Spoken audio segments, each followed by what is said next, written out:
event, and I'm usually there to oversee it if it needs to be. But I'm trying to give them experience leading people, because if they want to move up in their career, they're going to have it.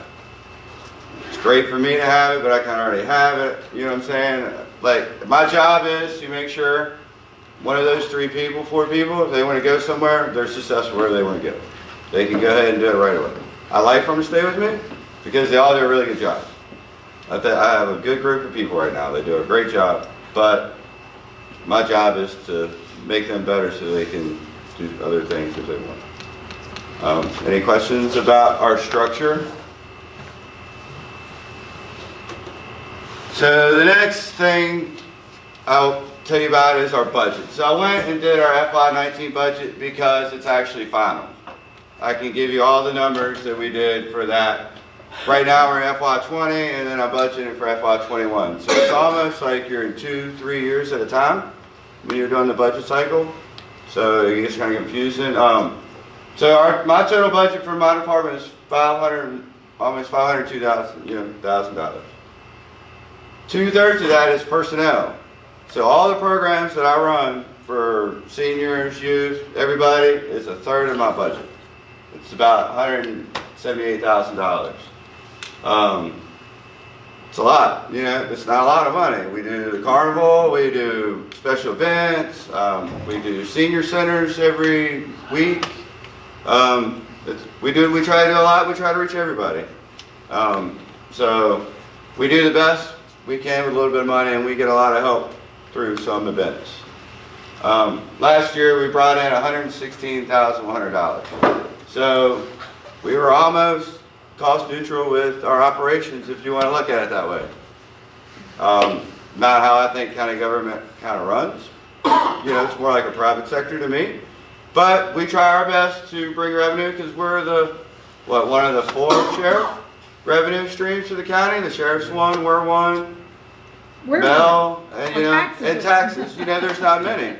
So, but for county government, you know, but county government bringing in money, my department's one of the few that actually will bring in money to help with the tax. Question on the revenue stream. So is that from some of the other organizations, that some of the other nonprofits? No, my revenue. Soccer, baseball. Well, a little bit. We get $3 a kid per season for them to use our fields. Not hardly anything. Enough to buy grass seed. You know what I'm saying? If you really look at it. It's more as. But that's part of that revenue stream. Part of that. Okay. Part of it's classes, programs. Some of that's revenue from the carnival. Okay. But you got it. But the way I work, I get a budget, so I don't have to say I spent $20,000 and I brought in 21, so I only have 1,000. My budget's a little bit different. Now when I go present what I spent, that's how I tell it. You know what I'm saying? We only raised really 1,000. But in my budget, the whole 20,000 would go for the revenue. Okay, yeah. So it's a little bit different. Does that kind of explain? Yeah. Mm-hmm. Any other questions? I don't have a lot of money, can you see that? So programs we offered. So I tried to break down the programs kind of who does it. So Eric Armitrout from the first slide, he would be the first person, the recreation programs. He does a lot of our camps, Valentine's, young ladies Valentine's Ball. He does a lot of special events, you know, our Easter, Halloween. Our camps is his big thing. He works a lot with Miss Garcia and camp. She does one of our camps, and the kids come and help him with about all of his events. Halloween, Easter, they're the Easter Bunny. One of the Fluvanna kids, they fight to be the Easter Bunny every year. They do. So, and it's a way that it's a good community event. So, the next one is athletics. So, Aaron, can you just share with the club how many community members take part in those 2 big events, roughly? Oh, Halloween we do 250 glow necklaces, and every kid that gets on our hay wagon gets a glow necklace. So you add that by a parent or 2, we figure 350 people are at our Halloween event. We don't ever keep track, it's tough. Easter, if you look at the pictures, 250 easy. Line up down the road, we put out 7,000 eggs, and they're gone in less than 10 minutes. And we do 4 different hunt zones. So we do it by age group, so they're not all stampeding each other. Yeah, really, they're gone in like 10 minutes. I tell people if you're not there at 10 in the road, you're late. You're not getting in. The young ladies' Valentine's Ball, we can take 200 couples a night. We do 2 nights. So that's 800 people we can take in 2 nights, 400 a night. We do that at the middle school gym in the shoebox. Let's see. The tree lighting, it's about 250 to come to Carriesbrook to see the performances. We had 20 at the house. We're going to combine those next year, I think, because we're planning on having a stage down in front of the house where the cemetery is, where I had it for the county fair. I don't know if you remember that. Try to put a permanent one down there, and that way we can have performances down there during the day, and at 5:30 we can light the tree right there at the house. So we're having everything together. That we're trying to get better at what we do and put it all together. It's hard on my staff to work 2 nights because I have to flex off during the week because we don't allow overtime. So we flex off a day to work a Saturday. It's tough to put all this stuff on, to get it set up, and to do that. Let's see, the athletics, our big thing is the county fair he runs and our basketball league that we're currently in. We do 180 to 200 kids in our basketball league, ages 7 to 18. You can only play if you're 18 if you're in high school. If you're out of high school at 18, you cannot play in our league because we're a kid-friendly league. You're an adult. If you're not in high school, I'm considered you an adult. We do let 18-year-olds in high school play because you can be born late. You know what I'm saying? I was born early or whatever. Terrific Tuesdays is a program we partner with the 4-H Club and the library, and we do it through the middle school, and it's every Tuesday for 4 months, 1 Tuesday a month. There are probably 8 to 10 different activities kids can do, and there's usually 10 kids per activity, so it's about 80 kids to 100 kids. We try to help serve there. There's cooking, rec ball, there's pottery, we do a little bit of everything there.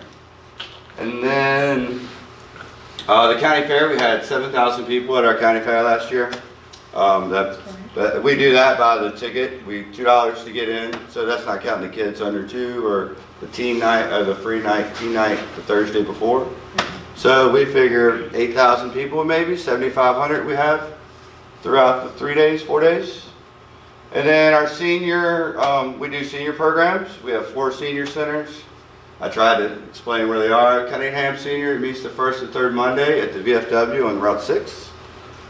We have a Troy Center, that's our newest center. Meets at Beaver Dam Baptist Church on the 1st and 3rd Tuesday of each month. Fork Union Center is the oldest center we've had. That's sponsored still by Jaunt, so that's why we have it every week, because people can take the Jaunt bus and make it to that center.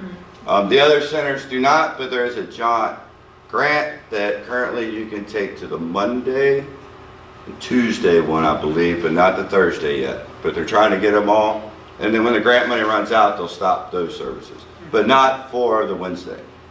And then we meet at Kent Store on the 2nd and 4th Thursday of each month at the ARC building. So we try to hit every corner of the county to try to let our seniors that can't really go far have something to do. Faith hosts a Valentine's Day event and a holiday celebration. The Valentine's Day event is for 4 area JABA centers.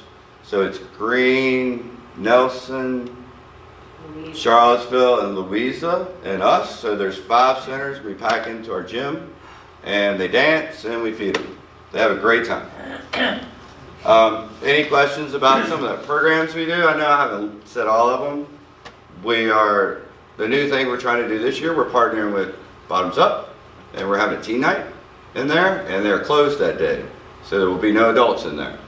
And you have to sign in and sign out. They provide the food, we provide the music. It's a win-win because we don't have to feed the kids. I think it's 20, 25 bucks to get in. So, you know, we're trying to give kids in the community something to do where they're not out running the streets. Any questions?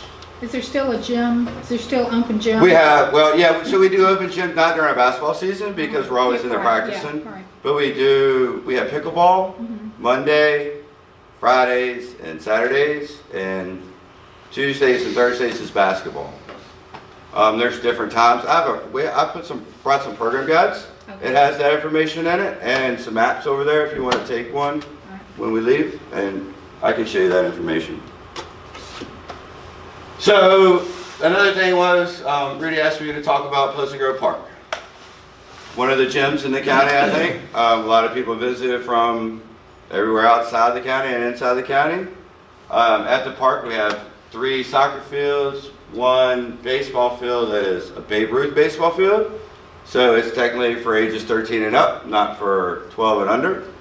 And 1 softball field. Later I'm going to talk about the CIP, like capital improvement projects and stuff. And there's a plan for another baseball and a softball field out there.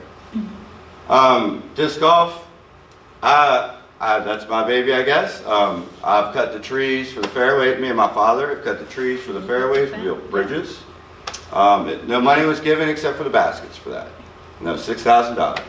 So over the past 3 years, I've used Boy Scouts, I've used myself and my dad, I've used volunteers, and we have it open to play with some work that's still to be done and signage. If you want a great family event, Anybody can do this. where anybody can, if you can walk, if you want a great family event to take your grandchildren to or your family.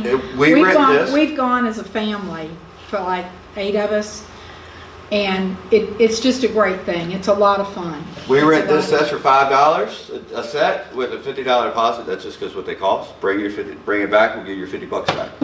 We try to make it so people can enjoy it. It's a lot of fun. It is. It's a lot of work. So we have a work day in 2 weeks, 2 weekends, and there's a group of about 10 to 15 people that play up at Walnut Creek. Some of them live in the county. They're kind of taking it over and helping me maintain it. So it's a private partnership with some local people, volunteers, that are going to help me try to maintain this.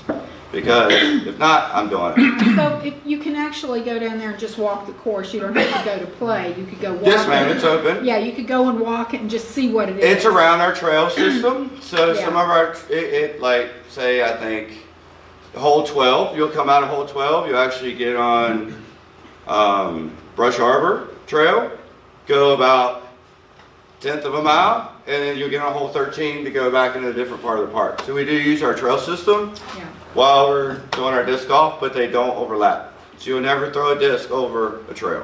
That was one of the safety concerns I had building this. So that is one of the things we made sure of. It's a lot of work, but it's going to be fun when it's done. We're going to have tournaments, and it's going to be great. So hopefully by the summer, I say that every summer, but hopefully by the summer, we can get it going. What kind of fitness equipment is in the dog park? So it's a 20-piece fitness equipment. So it's like the wood, it's like a piece of wood, and it's got a bar for chin-ups. One would be like a balancing bar. Oh, so like a park course. It is. It's like a little course. It's at the dog park down the 88 trail. It goes along the gravel trail all the way down to Sandy Beach. Okay. There's one at the end where you kind of lay back and do sit-ups. There's sit-ups. There's all kinds of stuff.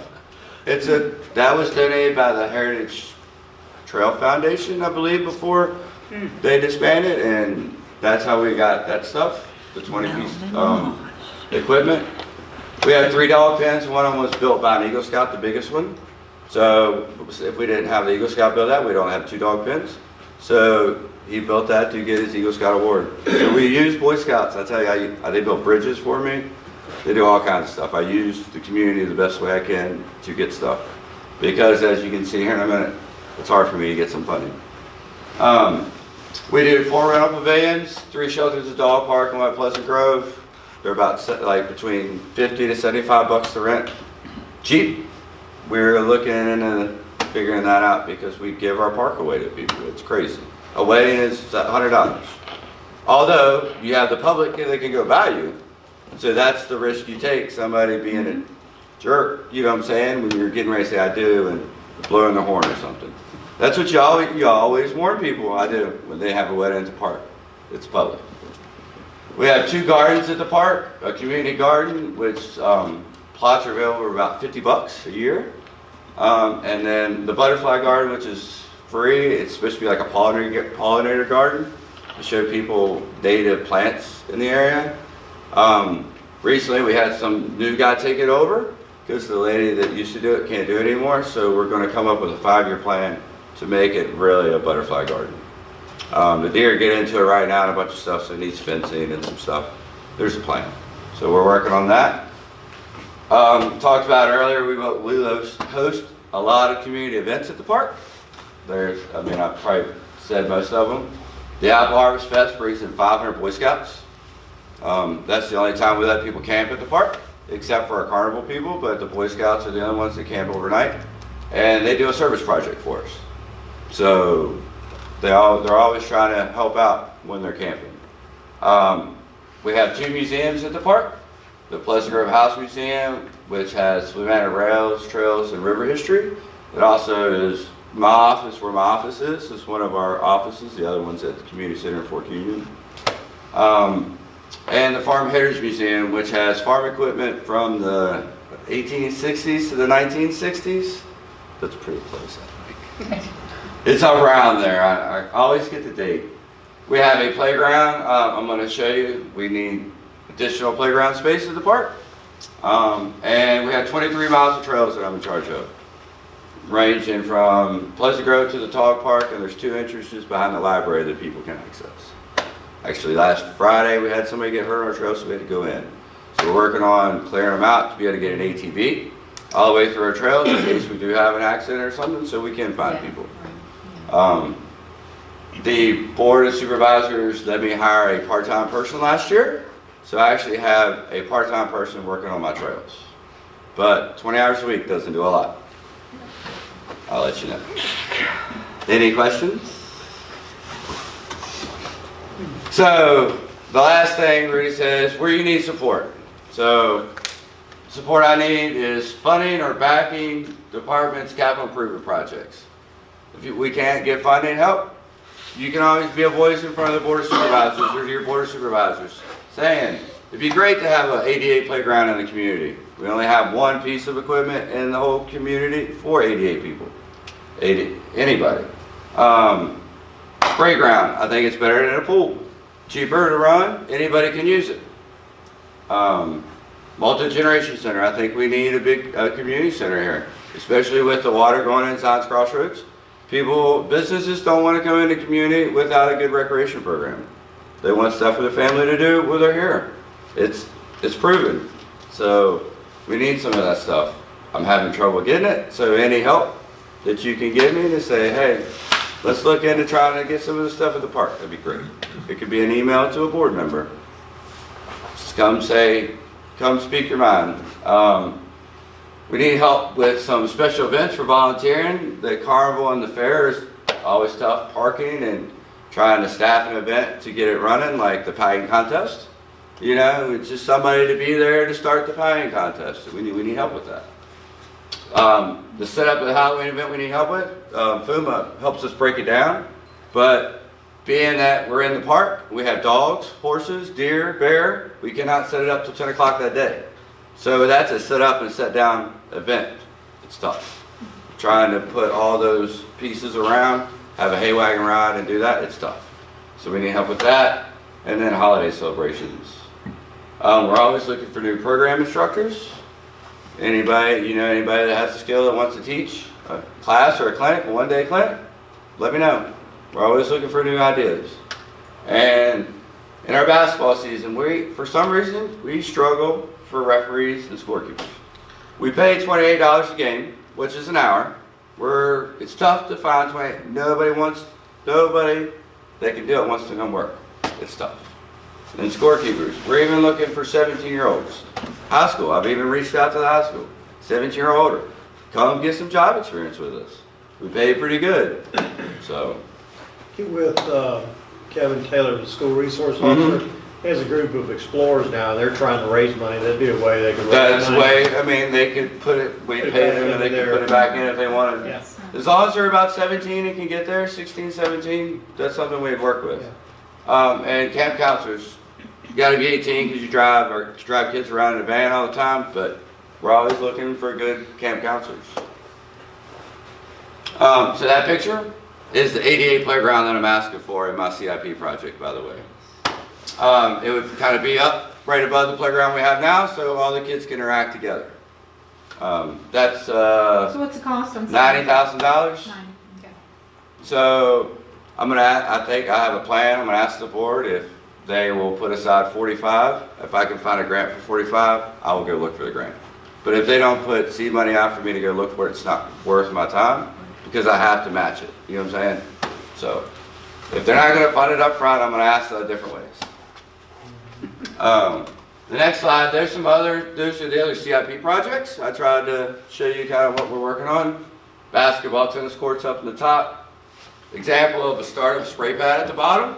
You make it like that, you make it to expand, so you have other pieces that you can put on when you have more money. Ball field, so we have 2, like up here. So technically right now we'd have like 2 of these. So we'd want the other 2, put a diamond in the middle, and then you can have big tournaments. So that brings in revenue from people outside the county, and you can have all your athletics there. You need lights to do it, but Pleasant Grove, I mean, you can do it. The lights, that's for the soccer fields. I'm asking for lights for the soccer fields. Right now, during the winter, we're dark at 5 o'clock. You're not supposed to be in the park. So, and then the other is an example of a multi-generation center. That's actually Christiansburg. It's where I did my internship. I love that place. It's got everything we need. So that's about $4.5 million. Have you ever been to Wheeling Park in Wheeling, West Virginia? Ogilvy Park? No. It's one of the largest city parks, one of the largest parks in the nation, and the gentleman who owned the property, when he passed, he gave the land and the housing and everything to the community. But it is, it's visited from all over the world. It's a pristine park, but it involves the entire community. There's so many different things that are on that property, and it's about 1,000 acres. Okay. So it's about the same About size. the size of that, yep. Right. It's about a 5-hour drive from here. Check it out. Okay. Yeah, it's a wonderful, wonderful example of, I've been there many times now, and it's one of the best parks I've ever been in. I've traveled all over the country. Okay, I'll check it out. So does anybody have any questions? So getting lights on the fields over there would probably not be as controversial as down at Darden Tow, where they've tried to get lights and the surrounding community is always, the residential community is always opposed it. But at Pleasant Grove, you don't really have a residential community. I think there's 1 or 2 people that it might affect up in Palmyra, up on the hill. That's about who it would affect, I think. You know what I'm saying? Other than that, it wouldn't really affect anybody back there. Are you saying that the pool idea is totally gone? Nope, it's in there. It's last outdoor pool and pool house.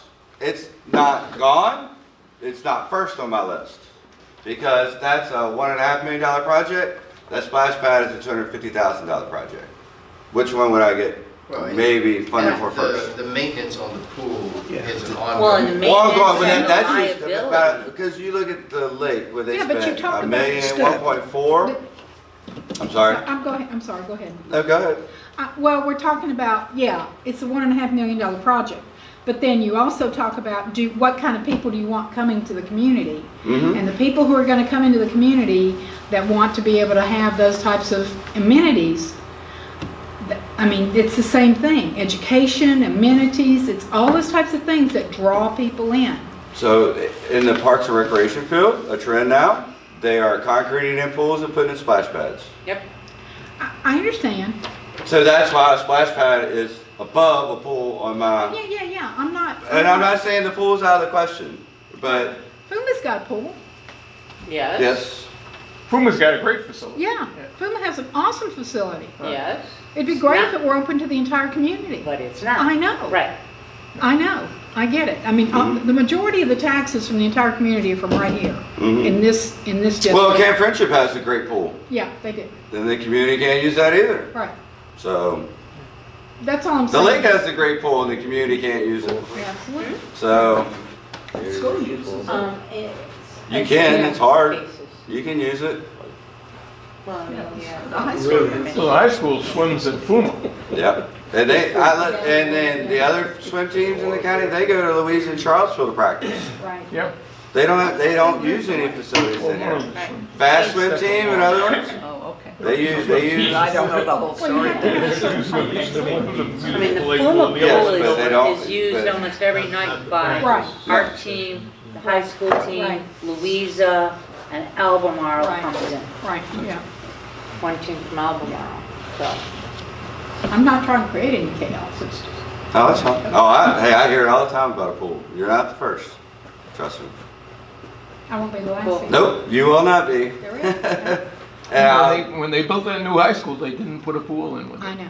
With the, you have a swing team, and you don't have a pool. Artificial turf in, didn't they? Yeah, They did do that, yeah. be replacing that soon. They're already replacing the track. Yes, tracks are So they're already, so that's only been 5 years. Ouch. Cool. Do you have any more questions for me? I'm sorry. Yeah. Good job, good job. Thank you. Thank you. You're welcome. Aaron,